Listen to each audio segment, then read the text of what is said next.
Is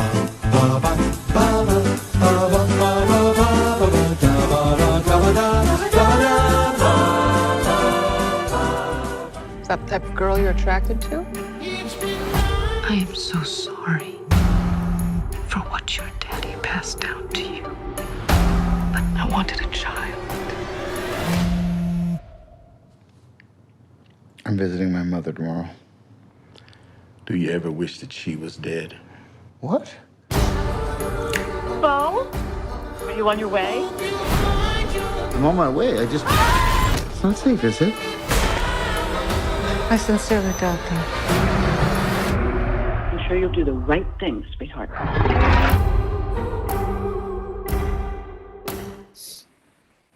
Hello, I'm Thomas Carruthers. I'm Jerry. And today, Jay, is a reclamation. Is That's right. Say it again? No, I said, yeah, that's right. Oh, in that I feel ashamed. Good. After I feel, I don't know, because I'm still conflicted in many ways about how I feel about BEAU is Afraid. Right.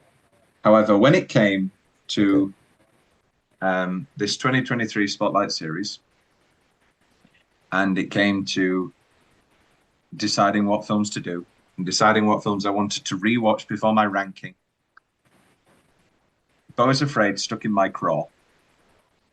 And it was a film that I've been meaning to rewatch before finalizing anything. And it was a film that, I mean, beyond excited for. I mean, let's read 1 minute. Where's the quote? Mr. Big comedy. It was after Midsummer, and yeah, you won't be able to, I can't find it now. But like, it was after Midsummer, and he was like, yeah, people were like, are you going to be a horror guy? And he was like, I don't think so. I think either my next movie is going to be like some huge comedy or a really serious family drama. And yeah, I remember him saying that. And in so many ways, we did get that big comedy. Now, I don't know if I actually thought it was going to be less Astor-like, shall we say. However, when this film started, this is the journey, and the film is a journey in itself. But I remember hearing that there was a movie and he was making it called Disappointment Boulevard, and that the first cut, his happy cut, what he liked, was 3 hours and 40 minutes. And it was around this time. I mean, we all know that I love long movies. I'm the big defender of long movies. If they're good, that's great. Make them longer.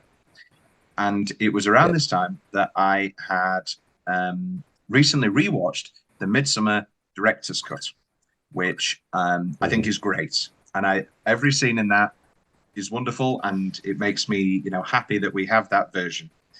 And I've got my Blu-ray, and I can watch the Midsummer director's cut. And so when I heard that they were trying to cut this down, I thought, what are they doing? Let him just release the full film. And then I sat down and watched it in the cinema. And the first 30 minutes, I thought, this is maybe the best film of the year. This is astoundingly well made and hilarious. And then the next half an hour happened, and I thought, okay, this is different, but no less brilliant and no less enjoyable. And then the next half an hour happened, and I thought, okay, this is incredibly well made, but I think you've lost me a little bit, Ari. And then we get what point is this? Well, okay, the point of the story is that leaving BEAU is Afraid, I was like, I wasn't disappointed. I was just like, oh wow, I don't think there are parts of that were the best thing and my favorite things of the year. But overall, I kept this gnawing feeling of like, oh no, I'm sorry, Ari. I think that was a little bit too long, and I think you lost your way at points. and I thought your reach exceeded your grasp. On a rewatch, Right. I'm not.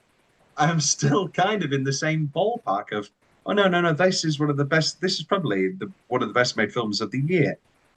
But that middle part does just lose me a little bit. The middle part. Being the animated sequence of the I don't. theatre troupe in the forest. Yeah. Yes. Yeah. I don't blame you. It lost me. Did you? It lost me, but then it got me again. And then it gets you. This is the thing. And then it swings back around again. Yeah. There is so very, very much on offer of quality and extreme craft, and and no, I don't think I'd watch it. We know me, I'd watch it, but like I don't think that a 3 hour and 40 minute version of this film is the path to go down. However, you know, It depends. Like if it's another 10 minutes of in the attic of well, this is the thing. This is my big question. Is there one more world, shall we say, one more half-an-hour segment that got cut, or is it just longer being spent in New York with Nathan Lane in the theatre troupe with Patti LuPone? Do you see what I mean?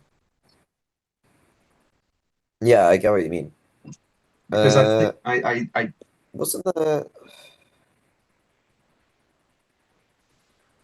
Wait, carry on. I think someone said there was a different ending originally. Have a look at that, because this BEAU is Afraid comes on the heels, almost back to back, of Nope, Babylon, and The Northman, which are these huge 3 hour, somewhere between 2.5 hour and 3 hour epics that are the golden child of this. Barbie is in a similar mold, but is different for obvious reasons.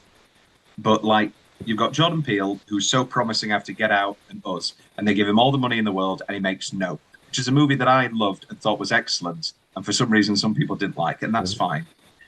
Babylon, which is beyond divisive, and I know that First Man is actually, this is his fourth film, but Babylon, a film beyond divisive. And then The Northman as well, which is also a movie that is just expansive budget, huge epic, that I don't necessarily think people are divisive on, but came and went. I don't know anybody who talks about The Northman. Yeah, I still haven't seen it. Yeah. And this, and so exactly, it's this weird cultural memory that we have of, and BEAU is Afraid is the most epic of those, I would say, and is the most off-putting. And I mean, it was incredibly polarizing on release. I mean, it went around very quickly of the story of somebody in their cinema, and somebody stood up at the end and went, "Don't any of you think about clapping?" And the F cinema score, and just the general critical divide of this is the best film and you just don't understand it, or this is unwatchable. And in the middle of the theatre sequence, I saw all these signs on the trees, and one of them reads very clearly, "Nothing is excess." And I think that I found the original script ending. Go. Okay, so to summarize, right, the theatre troupe has a thing where like everyone has like a celebrity that they're attached to, right? Okay. And at the end, BEAU goes through a tunnel on the boat, and he realizes that. Wait, let me go. So he goes through he looks through binoculars and he sees. Wait a minute, can I stop you? Can I stop you? Yeah. Are you gonna say that he's actually a movie producer? No, but I'm gonna say that the celebrity that he's attached to is Michelle Obama. That can't be real. This isn't real. It is real. It is real. It is real. And the film ends with him going, "God damn it," as he realizes that his celebrity is Michelle Obama, which is why there is a clip of Michelle Obama having a fitness class or something at the start of the film. Is there a clip of Michelle Obama? Is there a clip of Michelle Obama having a fitness class at the start of the film? Yeah. That can't be real. That can't be because I thought you were going to say he's a movie producer. I will send it to you. Because No, I no. remember the original press release being like, "Oh, the movie is Disappointment Boulevard, and it's about Joaquin Phoenix is a movie producer," and I definitely didn't dream that. I'm sure of it. Anyway, but I mean, there's something to be Okay, said. wait. Go on, Okay, go on. I can explain it more thoroughly. You ready? You ready? I'm All right. ready. In the original script, instead of meeting the orphan theatre troupe, BEAU comes across a celebrity assassin cult in the forest. They aren't exactly like the cult, but more similar in nature with psychedelics and stuff. Okay. BEAU is assigned Michelle Obama as his target in a hypnotization type deal. From that point, everything's pretty much the same. However, instead of finding himself in the stadium, he sails out to the sea with a gun in the boat with him. He sails and sails until he just sits in the open water for a while. You think he's found some peace, and then you hear a giant horn. A cruise ship rolls by with Michelle Obama leading obese kids in a fitness class. He picks up his gun and says, "God damn it!" and then the film ends. And I can send you the script as well. I don't know. I still don't know whether to believe that or not. Check. Have we corresponded this? Google double check this. The Michelle Obama edit of I was afraid for beauty. I mean, they never filmed it, but this was the original script. Apparently. Michelle Obama, BEAU is afraid. Because I was listening to him earlier, and he was like, "Oh, I was really interesting about."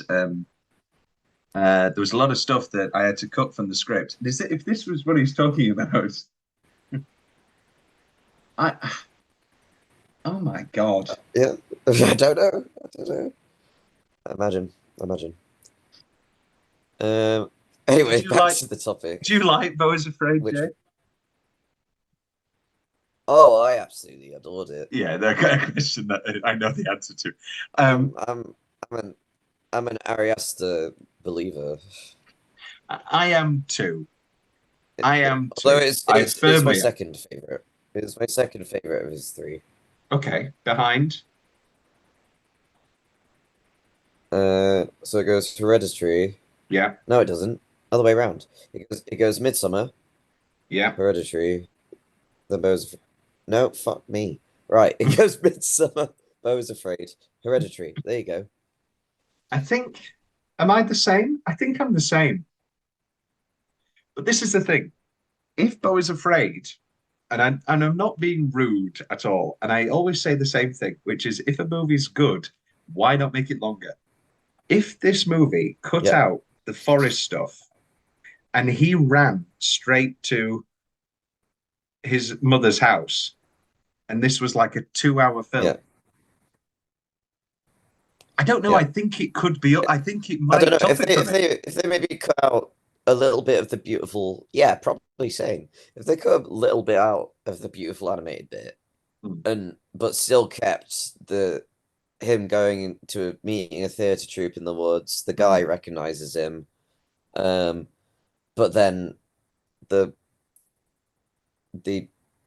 equivalent of the Twin Peaks small assassin from Part 6 showing up. Do you know who that actor is, Jay? No, who is it? That is Denis Ménochet, who, for lack of a better way to say it, has grown rather large in the intervening years, and is the guy from the start of Inglourious Bastards who owns the milk farm. Having a laugh. No, that is Oh my Dennis God. Spinoche. Starring here as Jeeves. That's Because amazing.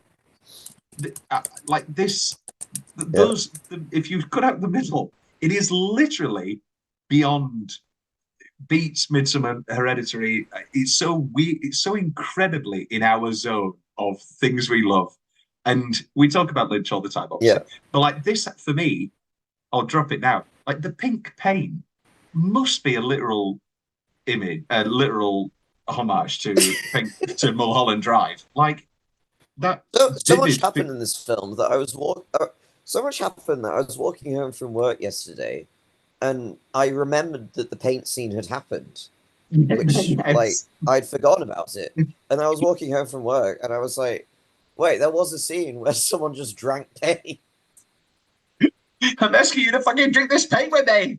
I mean, it has literally some of the greatest supporting performances of the year. Yeah, It's just the quick right. Let's get the boring question out of the way, and then we'll move on to just the love train. yeah. Do you feel like it being this grand odyssey and having so many parts, and in moving through, and the eventual ending of this horrific nightmare comedy? Do you think it's too much throwing stuff at the wall, or do you think it is all of a cohesive whole? I think it's very cohesive. Yeah. I might be a little bit insane because I think it's very cohesive in terms of its own. Like, I think it's cohesive in the fact that it just throws stuff that follows a particular theme of Beau having a very complicated relationship with his mother Yeah. and other people because of that. It's like variations on a theme. And yeah. And like being someone that loves Inland Empire, that's something that's a bit crazy. This in comparison still felt pretty cohesive to me. yeah. If it had like a scene where I don't know, someone talked about their vaginal wall for 5 minutes, then maybe yeah.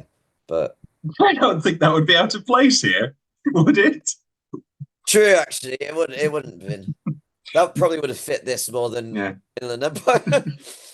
Oh, not for something for the dinner table, but you have seriously distended testes. Every single thing that Nathan Lane says in this film makes me absolutely belly laugh. I like. Let's start the love train. It starts with the Mona Wasserman logo, and you're like, okay, so she's even made it into making this film. And it's like, wow. And we start off with this baby birth and the mother screaming, and it takes you a second before you realize what's happening. And then, did you watch Bardo, the terrible, terrible Alejandro G. Gonzalez Iñárritu film? Anyway, don't bother. It was terrible. Bardo, Bardo, and it was absolutely it was absolutely terrible. And that opens with exactly the same birth. And it was this year. It was the same year, I believe. Oh. Also, and the baby's then like, oh no, put me back in. And you're like, okay, all right. So, okay. But then the rest of it is just like real shit. It was like, why do you feel bad that you won an Oscar for Birdman? Birdman's good. Stop feeling bad.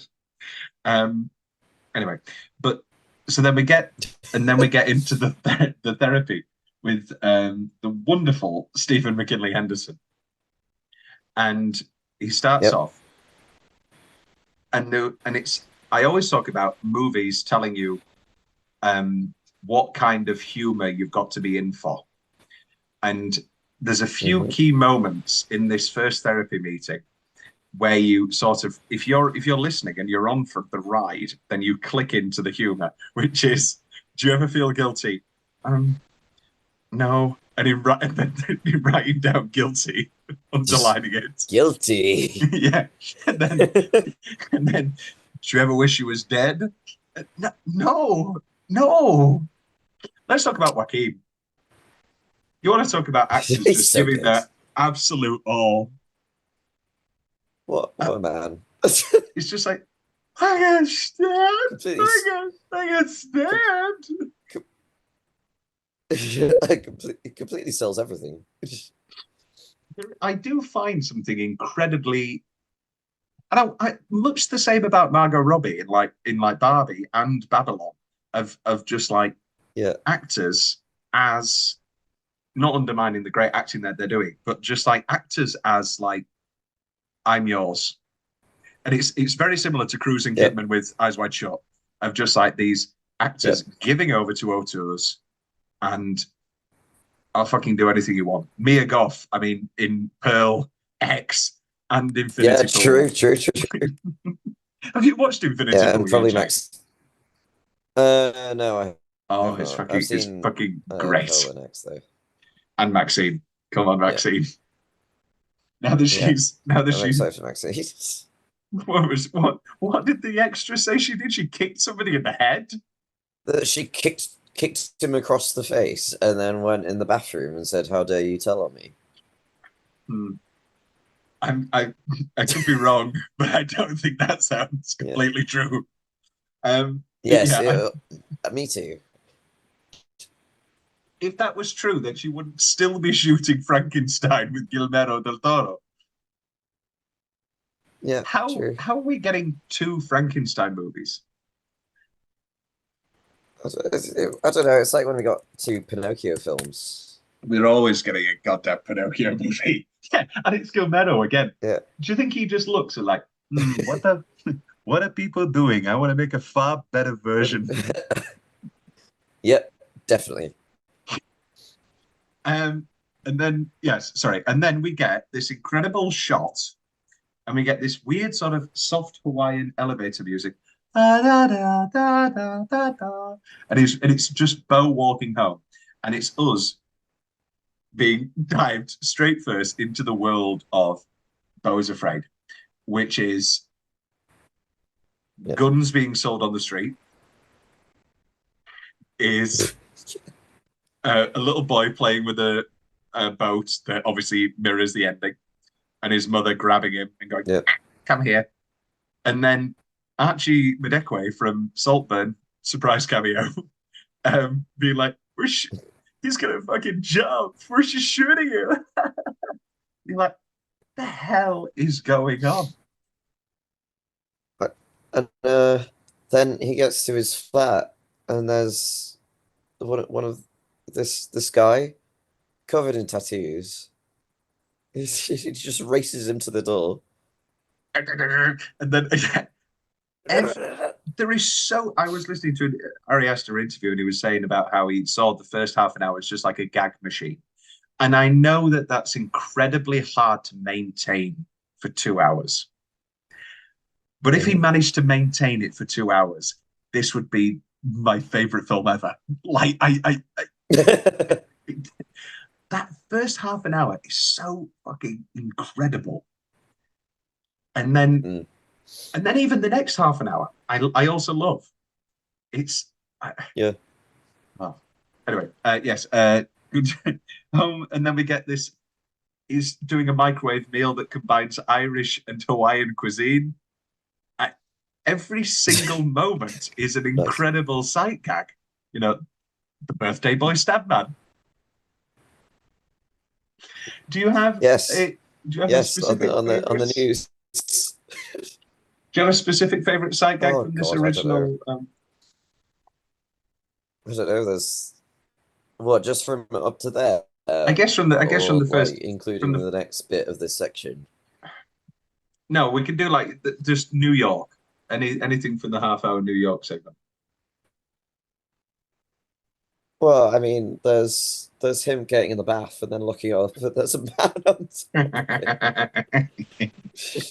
And a spider just crawls across and they're wrestling, and then he runs out naked, and then the policeman's like, "Don't move, man! Don't move! Please don't make me do this! Don't make me do this!" And he's not holding anything in his hands. Well, this is where we get into the and then idea. He just runs away, and then he gets hit by Amy Ryan. Well, this is where we get into the idea of the nightmare comedy. Like this movie, at every turn, whether it's him, you know, the notes under the door, turn your music down when there's no music on, or the keys. Every single moment is these, or even later at the very end, my legs don't move, my legs don't move. Or the guy just, or even just in the traveling troupe, the theatre, when there's the guy in the audience and he's like, I'm sorry, can you tell me why I'm here? Does anybody know why I'm here? and it's these ideas of visualizing pure nightmare stuff, like, you know, the anxiety-ridden stuff that haunts us at night, and putting it all fueled in this Oedipal nightmare. Yeah. I don't God, know. the like just the anxiety of him losing his keys and then ringing the landlord, and then the landlord doesn't know who he is, and then every calling his mom, single and she's like, step. oh, okay, I see how it is. Oh, okay, Beau, you don't have to see me if you don't want to. It's like Every single, see, even, I mean, we both adore Bill Hader, the wonderful Bill Hader. Maybe you called the wrong guy. Did you like dial the number? Yeah. Oh, I had it saved. Oh my okay. Dial it again. She's not gonna hit. I'm sorry, man. Do I have like the honor to? Am I allowed to look in her purse to get some sort of identification? Doesn't say anything. Oh, weird stuff. Is this Mona Wasserman? Even the note about the music idea, like, just, you know, the note under the door. I told you to turn it down, and you turn it up. And I know. it's really, people talk about Uncut Gems as like, oh, so anxiety, and it is, but this is on another level, because it's like Uncut Gems works so well, with reality. And also, because it's just him doing stuff to himself, whereas this, because he's just gambling more and more until the end of the film, and then in this, he's just living his life in this dreamscape, and it just hates him. Oh, poor Beau, and then we get the morning after, where we get this, which it was the original. He made a short called BEAU about 5 years ago or whatever, and the basic thing was this guy's losing his keys in the door, and then we get that scene with the losing the keys in the door, somebody stealing his bag and calling his mum, and his mum not understanding, you know, and then he takes the pills, and then immediately no water, and there's no water at the sink. Oh my! I didn't even remember about that. Yep. And then he runs across the street. Well, no. Firstly, he braces himself, and he's like, "Yep." And then he runs across the, help me. But also, there's subtlety at points, like when he Googles side effects of, you know, Lexapro or whatever it is, and it's not like, you know, the easy gag would be it comes up, you're gonna die or something like that, but it's very subtle of like, remembering John, and you immediately go, oh no.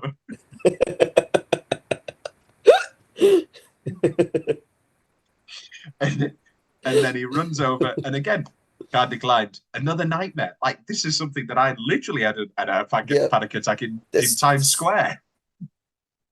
Well, this just keeps. Yeah, my card isn't working at the moment. I need to ring the bank. There we go.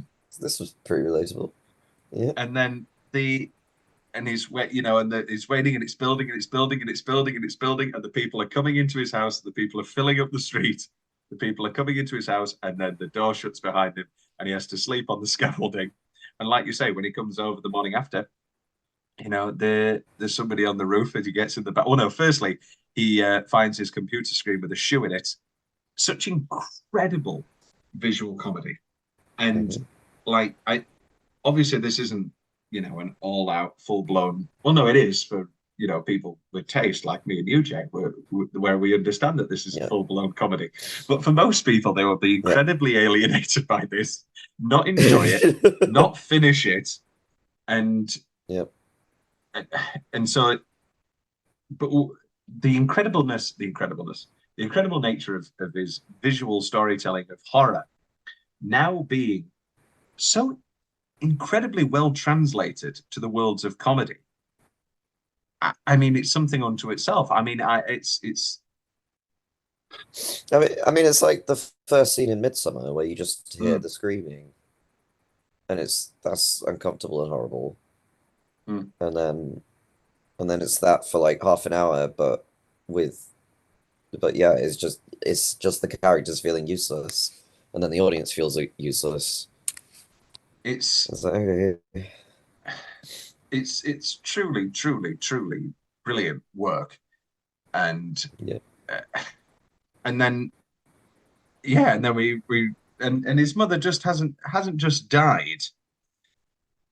Her head's been crushed by a chandelier. Yep. And then we get this incredible, again, 30-minute payoff to the spider. Yep. You know, we've got it at the very, very start. Evil's, you know, poisonous spider, watch out, all tenants. Disappears for 30 minutes. And then we get it half an hour later. And then, like you say, he runs out into the street absolutely naked. His penis flies into the screen. And then we wake up. And that's at the 40-minute mark. I actually took note of all the points where the film breaks, because they are actually all quite evenly 40 minutes. And it feels like of a piece. And there is something, you know, it's like any episodic film, you know, you're gonna have, put it this way, right? If you spun this the other way around, and it's not this film at all, it's not in any way, shape, or form, and so it's a stupid point I'm making. But if this movie was called Nightmares,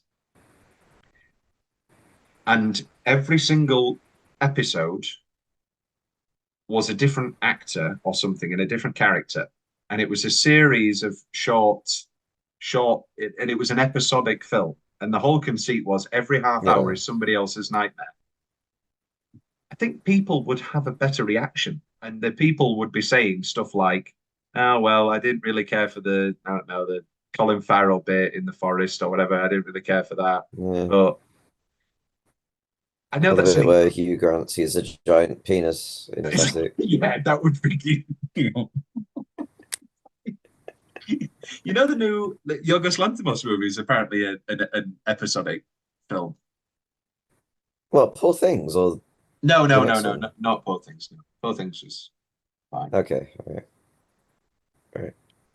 See, this is where everything's taste dependent. I found Poor Things far too long, and by the end, incredibly annoying. And I'm sorry, Bella Baxter, but you're quite annoying. Bella Baxter is having a lot of time and is happy with the floating things inside of her mind. And I was getting quite annoyed by the end, in the way that I'm sure people were terribly annoyed by dear Beau. It's tough. I understand. But then when you wake up and you're with Nathan Lane, who's just one of my favorite people ever, and Amy Ryan on just absolute top form, and this whole other 40-minute incredible, it's more than an extended set piece, but like this incredible 40 minutes in this grieving house of a war dead, the war dead Nathan. Yep.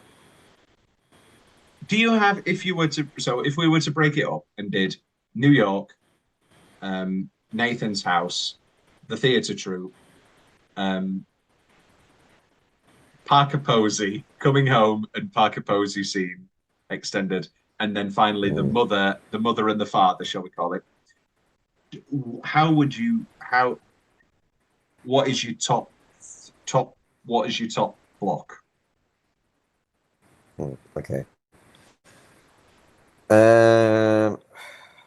Okay, that's tough actually. Uh, I don't know. I liked most of them quite a Oh lot. no. There isn't one that it's funny because my least favorite bit was the last scene of the film, All but I right. Okay. still liked it. Yeah. Is there a particular? I mean, Um, we'll get there later, but is there a particular reason, like yeah. on first basis, of like why it was your least favorite?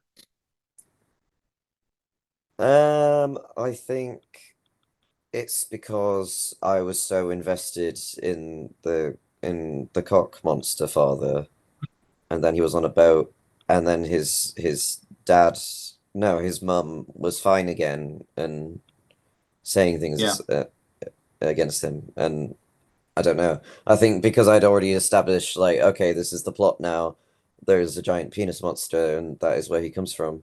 And then he's sailing into the water. I was like, oh, okay. So, okay, we're back to everything's crazy. All right. What Not if the two what ifs? What if this movie yeah. went full Iron Giant and he went on the boat and disappeared with his penis monster father? That's funny because I watched Iron Giant last night. Wow, what a sign! Or What a sign. second choice, and I've just come up with this now. What if he was Yeah. involved in a celebrity cult and he had to kill Michelle Obama? Well, I don't know. I like the ending. I think it's just I after everything that I had, everything before it, I was like, oh, okay, and now we have um this court Well, well, type this is scene, this is the and then thing. and then I oh, I put it's clever because they're all leaving the court, and then we're leaving the cinema. Okay, it's very good. I put this in my yeah, I said this in my review, and I don't know if I fully yeah, believed it, but I do think it. Asta has not faltered at the three-film line that loomed. However, this is not the 10 out of 10 that his previous films have been. However, it's also not a great failure, by no means at all. Currently, I'm at 8 out of 10. I just can't lie that at times the film felt overly long and arduous. I also can't lie that that was not clearly by design. It feels like the old Adam from YourMovieSucks.com argument that a film can be perfect even if you don't like it. This feels like that case, except I did like it. At times, mm, I even loved it, truly loved it. When people refer to this film as divisive, they are talking about people either fully loving it or fully hating it. But there's not too much discussion about my end, divisiveness within the sole audience member. Now, I never hated it, but my love was far from constant. Is this the worst and most convoluted summary I've ever written? I think so. Um, and I've sweetened on that, but also I think there is something in yeah, there that obviously is still remaining. Um, and we'll talk about the rest of the film after our first break when we come back and yeah, discuss as BEAU reaches the suburbs. yes, And we're back to dissect, but mainly to just say things that we found funny. Starting off with yeah, pretty much. the wonderful Nathan Lane. Um, Yeah. Call me Dr. Raj, and you need some serious rest, my brother. Multiple people refer to BEAU as my brother. And Why? I mean, What? it's all obviously there is that familial stuff there. I mean, we don't need to, well, we Yeah, will get but into Parker Posey saying, it's the way baby, he baby, says baby. it. Yeah, my brother. Yeah. No. I mean, the next one is incredible. Well, right, let's just talk about this incredible. I mean, Nathan Lane is a Thomas Carruthers Award nominee for Best Supporting Actor for his two Right. performances Okay. in Of this and course. Dix the Musical. Um, Yep. the cut to them playing 1,000 Miles whilst doing a jigsaw for Nathan of Nathan, and then later on, it's Betty buys for the Raj man.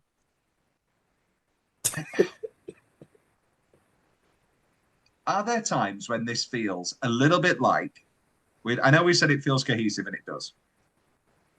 Yeah. And obviously there is the point here of like, another mother trying to bring him into his life.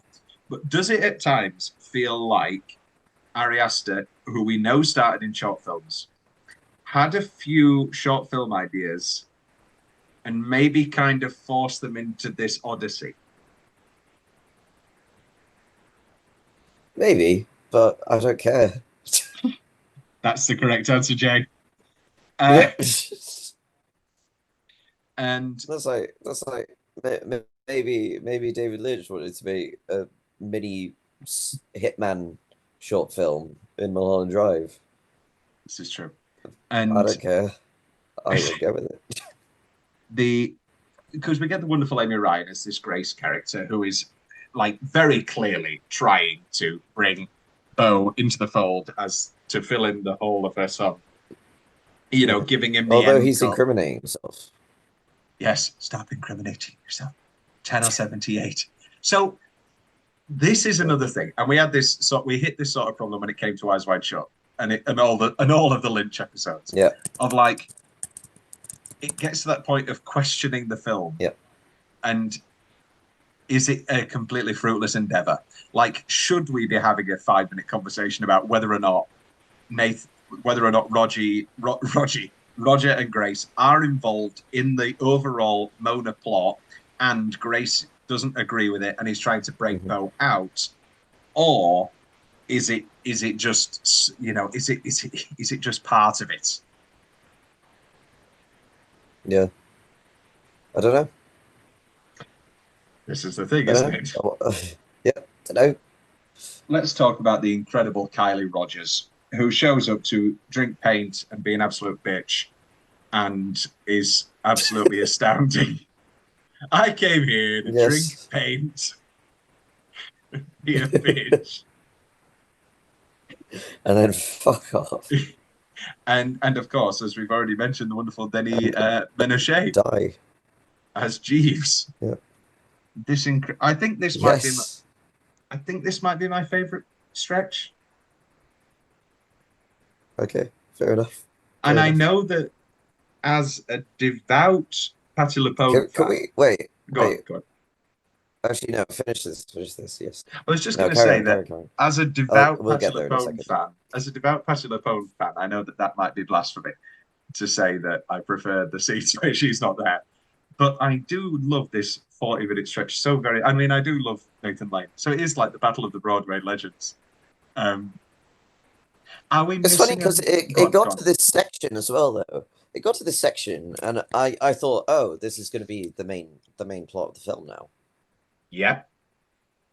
So how much did you know? And I was like, oh, okay. I knew nothing. Actually, I'd seen a picture of the penis monster, but I didn't know it was from this. See, this is the problem. As a devout Patti LuPone fan who loves Patti LuPone, I was like, Patti is not showing up just to do a voice memo. Where's my girl Patti? You know, yeah. Although you do have Bill Hader showing his back in one scene. That is incredible. That is true. That is incredible. So Bill has and there were scenes in the final season of Barry that were horror based, and he says like, "Oh, I think I want to make a horror." So is he already talking with Ari? I still need to watch season 4. Jay was yeah, incredible. that would be a nice cross. Jay was absolutely I'm incredible. sure it was. I love the rest of the show. In America, Lily is fantastic. Ronnie and Lily is fantastic. I'm pretty sure that's what the episode is. Yeah, Ronnie and Lily. Yeah, Ronnie and Lily. Season 4 was incredible, and I think bizarre choice to release it the exact same Sundays as Succession, and have the entire Succession wave just completely overthrow it. But on the other hand, that's probably I am the oldest reason boy. I don't watch it.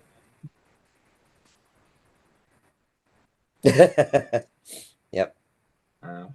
Poor. How do you think he's doing? How do you think Kendall's doing?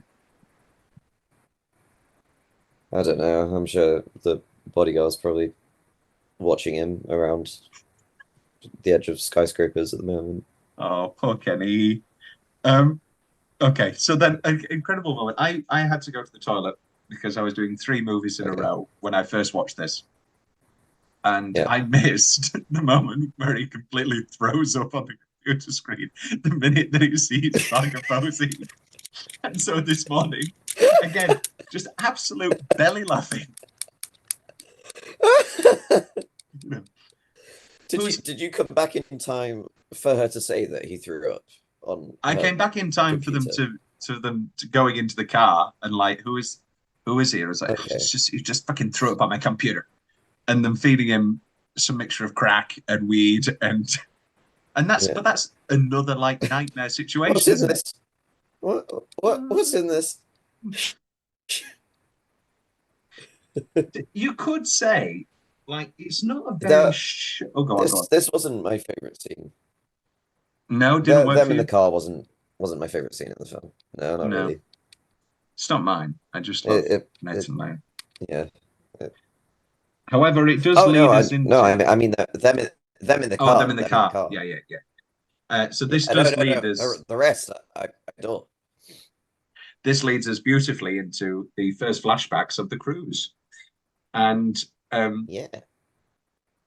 as somebody who worked on a cruise, as somebody who loves Nathan Lane and loves Pest LePone, and as somebody who I'll tell that story later. This is an incredible movie for Thomas Carruthers. Let's just say that. The dead body in the pool and the first meeting Elaine. Yeah, my mum's a cat. Yeah, she's a real cat. Just again, so one and then can we? Do you remember the not necessarily the outrage, but did you remember the people who thought that this kid was AI and CGI Joaquin Phoenix? Yes, I did. I did. Because No, it when I was. watched it, I was like, is this AI? I remember people saying this was CG Joaquin Phoenix, and then I looked up. No, it is a real boy. It is a Strange real people. boy, and that boy is called Armin Nafetian, and he plays Teen Beau, and yeah, and he's wonderful. And again, And he's very good. he's very good at mimicking this incredibly bizarre performance that Joaquin is doing, because it's not, Yep.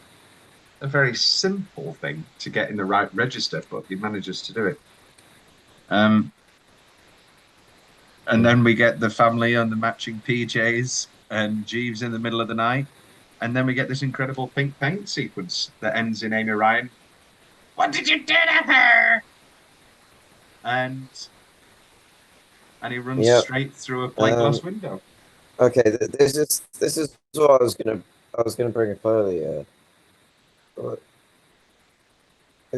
it's I don't know. It's interesting or funny or weird about the fact that her dead body after drinking the paint looks similar to Parker Posey's with the popped out red eye.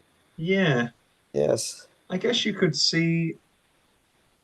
Yeah, it's just again, the crippling just fear that why? Beau has of like having a terrible effect on people's lives that's been, inbred, pardon the pun, Yep. inbred by his mother. Did you, for the longest? Yeah, I'll be and, honest. I mean, First that's- watch. The first watch, I was like, Yeah. "Oh, is this incest? I don't want An this to be incest I don't want this Yeah. to be molestation. I want this to be darkly funny. And I don't think you're gonna make the leap, Ari. I'm sorry. I don't think you're gonna make the jump. And thankfully it wasn't. No, it wasn't. I still got those vibes, but Oh yeah. that from the mother, but you never saw anything. No.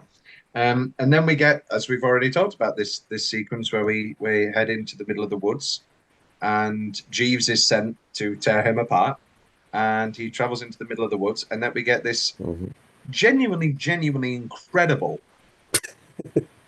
like I've never had such a downbeat opinion on something so visually astounding. This incredible extended animated sequence and of him on this incredible journey, and it's all delivered by this monotone, almost AI text to speech. You're gonna have an incredible life. You're gonna do this. You're gonna impregnate her. You're going to have sex with her. And this bizarre tone that is somehow completely pulled off. Incredible leaps and bounds in Astor as a filmmaker. You know, he's not incorporated, you know, animation before or any of this sort of elements. Mm-hmm. And it's just another thing completely pulled off. And do you like Norm Macdonald, Jay? Do you watch any Norm Macdonald stand-up or videos or anything? Sorry? Do you watch any Norm Macdonald Wait, stuff? what'd you say? No. No. Anyway, he's an incredible comedian. And there's this famous sketch, or not sketch, he's on a talk show. And he does the famous joke about the boss, where it's like, oh, why did you come in here? Oh, well, the light was off. But he tells it on a talk show, I think it's Conan, and he makes it last 5 minutes. And he's talking about the Moss family and the Moss, you know, the great Moss, you know, Ilyevich, his Russian descent, and talking about their sons and all of this thing. And it still has the same punchline of, while the light was on. And that's what this felt like, but for 30 minutes. Yeah. In all the best ways, really. Yeah, true. This entire dreamy fantasy sequence, the fact that this is the part of the film that I was like, oh, okay, about when it's so wonderfully shot. It, like, I think in any other film, in any other context, like, I would have loved this section. Yeah. But just, yeah, I just didn't gel with it as much. And I think, and it sort of peaks at the casting of Michael Gandolfini as one of those sons at the end. And I'm not saying that Michael Gandolfini is, you know, like Al Pacino, and, you know, he wouldn't sign on for a small role. But the fact that that's such a small role leads me to believe, and he is now an up and coming actor. I think that leads me to believe that the 3-hour 40 cut is not huge scenes cut out.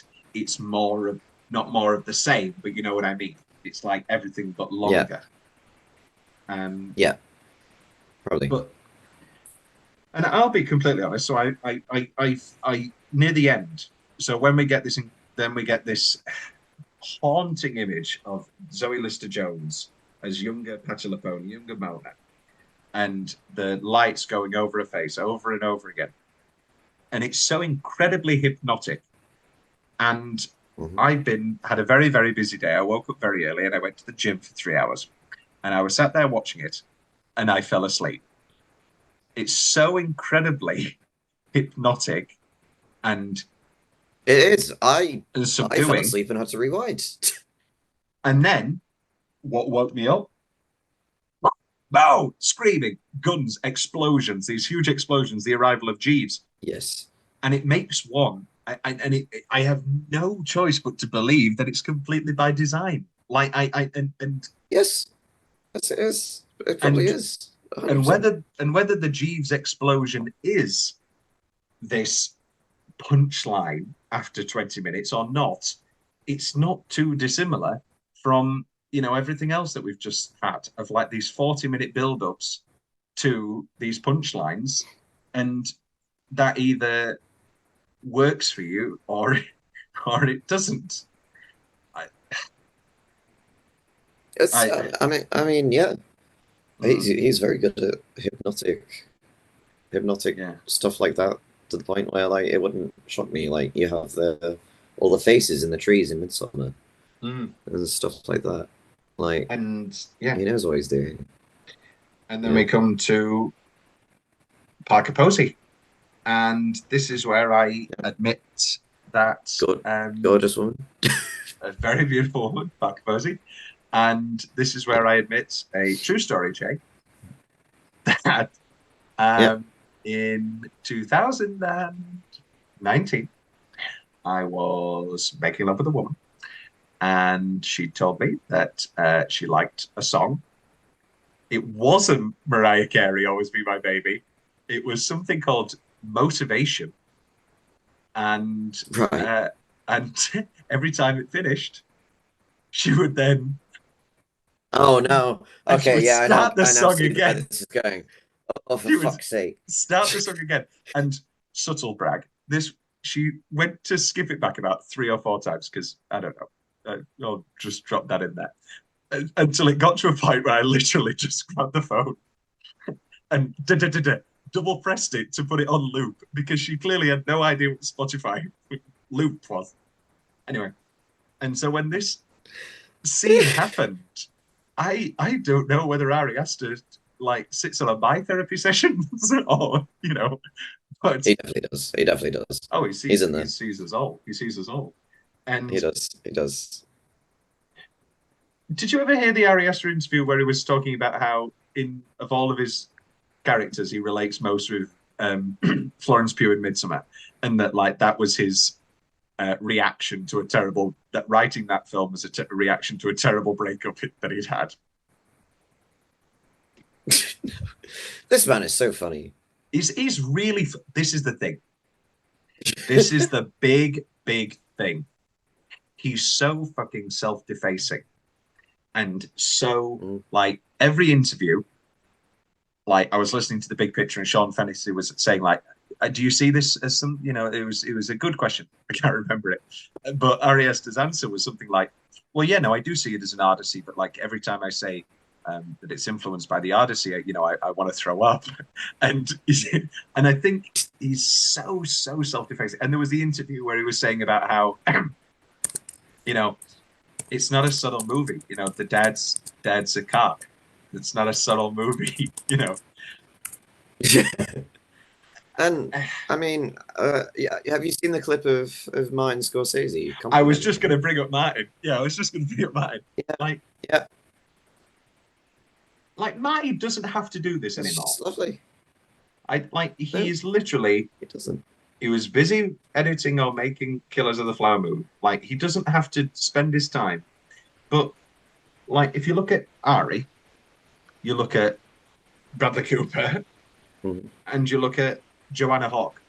Like, these are 3 so incredibly different filmmakers that he helps get their movies produced and like, publicly vouchers for them. And, like, if you look at Joanna Hawke's The Souvenir, against this, against, I don't know, Maestro, and also against, I don't know, Departed, Goodfellas, Casino, any of them. Yeah. That's, obviously Scorsese's an auteur of so many different styles. Yeah. If anything, have you ever watched After Hours? No, I have not.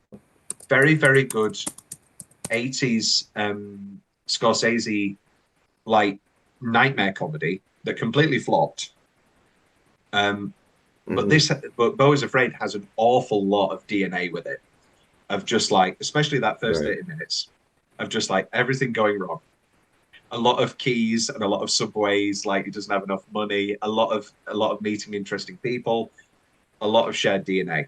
And now that I think about the carrying of of a statue near the end, very similar positioning to how Parker Posey ends up. So we get this incredible, again, 2 hours of setup. We've not talked about. So he arrives and they're cleaning up the funeral, the shiva. It's a van. A Jewish... We also haven't mentioned that he thinks if he has sex, he'll die. Yes. We have mentioned his extremely distended testes. We've mentioned his balls, but we have not mentioned that he thinks he will kill someone. with his penis. which is again a 2 hour and 20-minute setup for a 2-minute punchline that for me couldn't have landed better. Yeah. Yeah. I'm so happy. Yep. I really thought I was gonna die. I really thought I was gonna die. I'm so sorry. You really just blew through that bag. um, we both love David Mamet. David Mamet voices the rabbi. Mona, Yeah. who was terrified of squirrels, whose son has chosen not to be here today. And I don't know how that happens. Patti LuPone is close friends with David Mamet and has appeared in many of his works. So I don't know if they signed Patti on and Ari's like, I want David Mamet. I don't know how. I want David Mamet to read this. Give me David Mamet. And then Elaine shows up at 8 p.m. So, I'm sorry, I thought it started at 8 p.m. and then we get this incredible sex scene. Did you see the picture of Mariah Carey at the premiere?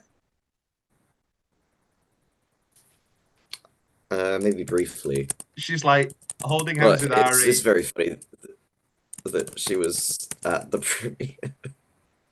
She's all in. Like people again, I saw such stupid shit of like people being like, how dare they use that song? They have to license that, they have to describe and say how the song is going to be used. It's not just going to happen randomly. Also, people like Joaquin's. Is he not in Ari's next film as well? Apparently. Yes, it's called Eddington. Yes, I was going to end on this note. Like, he seems lovely to work with. Yeah. Yes, I because this is another one where I'm like, oh, this could either be very good or very bad. We also know that it's there was a period of time when it's I'll find this now.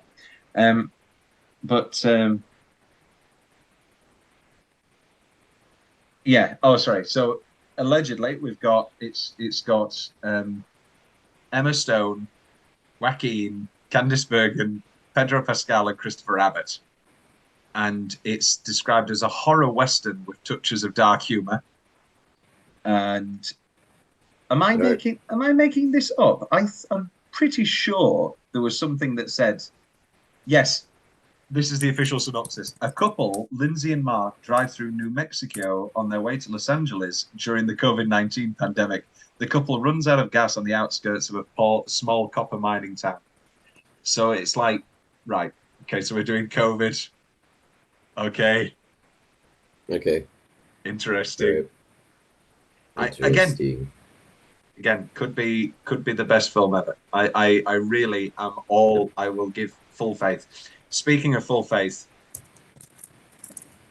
if you get Patti LuPone in your movie, you better got to give us some lines like this.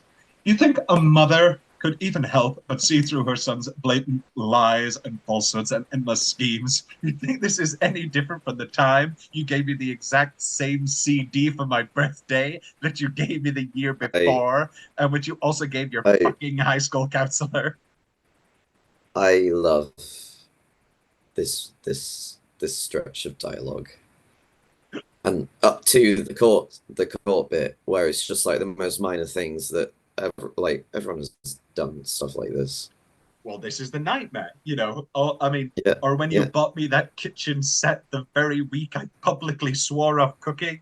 It's like, nobody talks like this, even when this is the line of the film. Even when you were a baby, you rejected me and refused to breastfeed, while every other smug cunt on the street had happy, docile babies sucking their tits dry. Yeah. Patti just coming in. The therapist comes in as well. He does come in. Comes in with his smile. Constant smile. Yeah. Is that the scariest part of the entire film? I mean, that is the ultimate nightmare fuel, isn't it? Of like, oh, my therapist, all of everybody heard about your therapy. Everybody knows your deepest secrets. I also, real quick, why Yes. why do you think Parker Posey died? Because I saw someone's interpretation that he had burst through the bag and it just kept going. Um,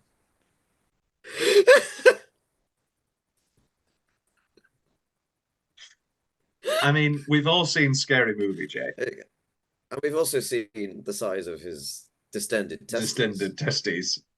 Distended testes, which should be the name of this band, should be the name of this podcast. I mean, wouldn't surprise me. Or do you think it's some curse from his father? I like the Was idea. His father always that. I like the idea, as stupid as it sounds, as ridiculous as it sounds to bring realism to the film. I like the idea that the mother knew that he had like evil semen or whatever, and so she constructed the lie about the father to stop him killing women. And but then again, she'd probably bring that up in the great speeches. So it's one of those. Again, we're getting into Eyes Wide Shut territory.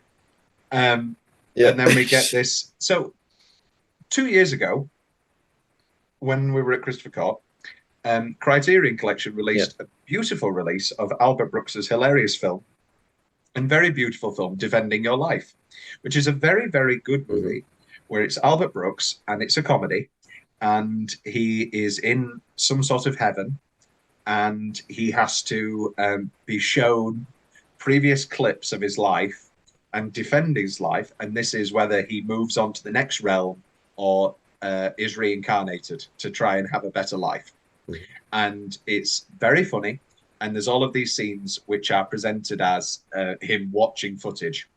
And on that beautiful Criterion, Ari Aster's there doing an interview talking about how much he loves Defending Your Life. And I'm like, okay, people can like what they like. There we go. Yeah, but like people can like what they like. I mean, I didn't expect that, Ari, but great, wonderful stuff. And then 3 years later, I'm sat in the White Rose City World in Leeds, and this final 10-minute sequence starts, which is this nightmare perverted version of Defending Your Life.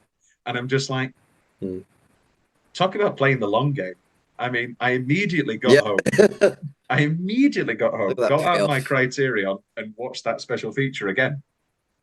And and I mean, it's the ultimate. You know, it's the ultimate ending. There's the self reference, in our opinion, of the lawyer getting shoved onto the rock.